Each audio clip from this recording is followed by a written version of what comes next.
Indonesia siapkan 3 kapal selam di Natuna untuk misi rahasia ini.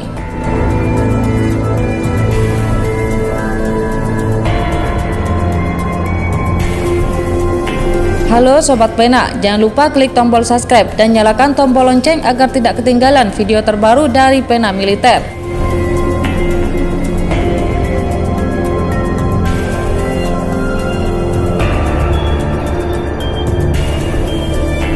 Indonesia sejatinya sudah memperkuat Natuna dengan batalion komposit untuk mengantisipasi agresivitas Cina. Keberadaan batalion komposit ini akan sangat berguna bagi Indonesia dalam menjaga kedaulatannya di Natuna Utara dari tindakan penerobosan yang dilakukan Cina. Indonesia setidaknya menempatkan kapal perang dan jet tempur di Natuna yang sewaktu-waktu bisa digerakkan untuk menghadang Cina di Laut Utara. Seperti baru-baru ini, kapal perang Indonesia melakukan intercept terhadap 2 kapal Coast Guard Cina. Setelah sampai di lokasi, kapal Coast Guard Cina diusir keluar dari Natuna Utara.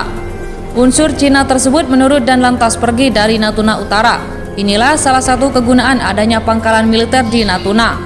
Indonesia jadi lebih leluasa memproyeksikan kekuatan militernya untuk menghadapi eskalasi yang ada di Natuna Utara.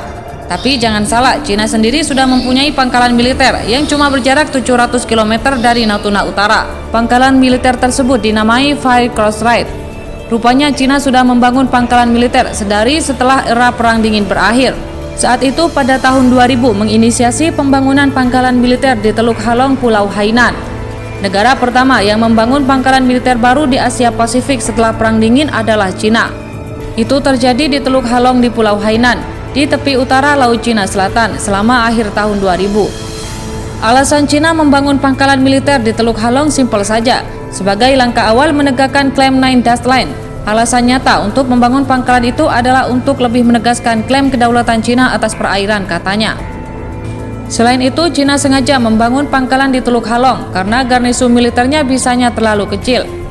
Garnisun itu tidak mampu mengakomodir kebutuhan Cina melakukan patroli jarak jauh angkatan lautnya.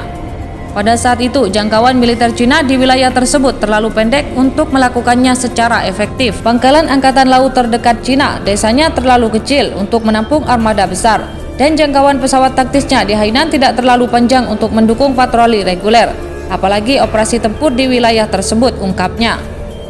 Teluk Halong yang dinamai Cina pangkalan militer Yulin bisa mengakomodir segala kebutuhan. Di atas, Cina membangun Yulin dengan fasilitas sebagai pangkalan utama angkatan lautnya. Di sana bisa mempersiapkan operasi laut bagi kapal perang, kapal induk hingga kapal selam nuklir Cina. Dengan adanya Yulin, Cina menjadi lebih agresif di Indo-Pasifik. Pangkalan Angkatan Laut Yulin yang baru di Teluk Halong menangani kedua masalah. Tidak hanya dapat menampung lebih banyak kapal perang, tetapi juga kapal yang lebih besar dan lebih kompleks, seperti kapal induk dan kapal selam bertenaga nuklir Beber Felix. Yulin merupakan awal bagi Cina untuk menegakkan Nine Dash lainnya.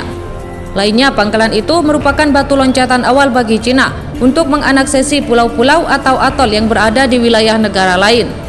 Benar saja, cuma butuh waktu 10 tahun, armada Cina yang berada di Yulin sudah mampu merebut kepulauan Spratly, Filipina, dan Paracel di sana. Cina langsung membangun kembali pangkalan militer untuk mengontrol lalu lintas laut yang harusnya dilakukan Filipina. Mengkhawatirkan Cina bisa menempatkan jet tempur, pesawat pembom nuklir hingga perangkat intelijen untuk memata-matai Asia Tenggara. Cina telah melangkah lebih jauh, membangun beberapa pulau buatan kecil dan pangkalan militer di fitur yang dikontrolnya di Kepulauan Spratly dan Kepulauan Paracel.